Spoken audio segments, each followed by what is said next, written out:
of the Flexi model are moving. I feel it popped off on its own and I can lift it up.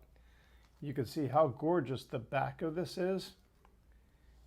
And this did not in any way damage my build surface. It's just a gorgeous finish. You could kind of see that halo.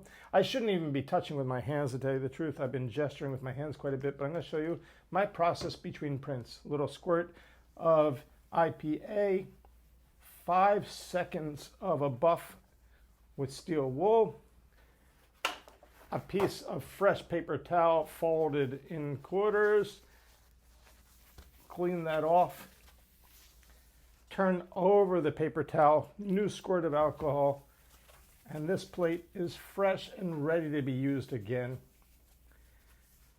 And you can see that there are no remnants from the PETG.